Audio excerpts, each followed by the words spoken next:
Last weekend's shocking and extremely brutal killing of more than 40 farmers in Zabamari, Borno State is triggering this latest appeal to President Buhari to sack security chiefs in the country. Urge the President of the Federal Republic of Nigeria to immediately initiate a transitionary process of phasing out the current overstate security chiefs and replacing them with new ones with new ideas and solutions. Federal lawmakers have repeatedly asked President Buhari to sack the service chiefs, but he has refused to budge, choosing to allow them continue heading the organizations more than 5 years after they were appointed. Senators are acutely dissatisfied with President Buhari's handling of terrorism in the Northeast, which has claimed thousands of lives and displaced millions. The Senate shall further observe that whatever it is that the security chiefs are doing presently is not working, or at least not enough.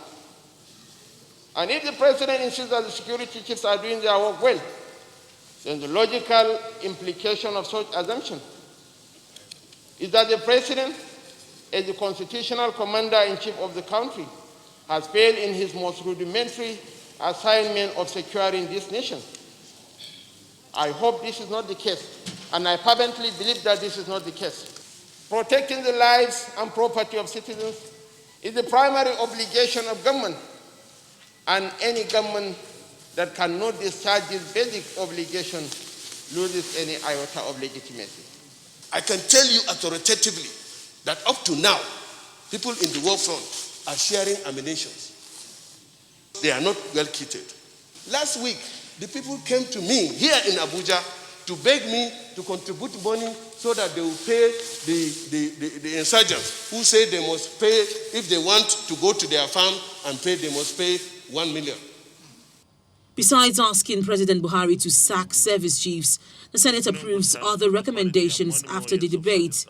They include urge the President to take immediate steps to restructure and revamp the country's entire security architecture and provide enough state-of-the-art weapon and equipment. Urge the President to immediately initiate the probe into widespread allegations of corruption and leakages within the security structure. President Buhari has not implemented previous recommendations from the Senate calling for the sack of the service chiefs, and even some resolutions from the Security Summit organized in the 8th and 9th Assembly. Now, should the President refuse to sack the service chiefs, it's not clear what federal lawmakers intend to do about it. I'll hand over to Terry Kumi in the House of Representatives, where security matters also formed a huge part of discussions. Well, thank you, Linda. In the House of Representatives, it was a rather different and slightly interesting situation, which almost led to a rowdy session, prompting the House to go into a closed-door session. Representative Ahmed Satomi presents the resolutions of a motion on the urgent need to condemn and investigate the insane killing of unarmed farmers in Jere local government area of Borno State.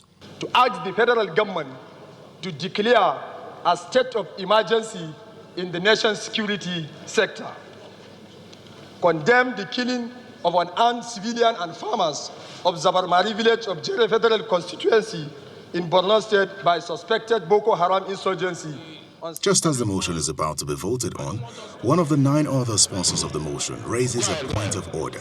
My name is there as a first person, and I raise my hand. I want to contribute as a first person to that particular motion. But I realized by the time he was reading the motion, in prayers, he eliminated some prayers that we have all agreed. I gave out my life because of my people. Everybody that is a private plan. So I tell nobody except God.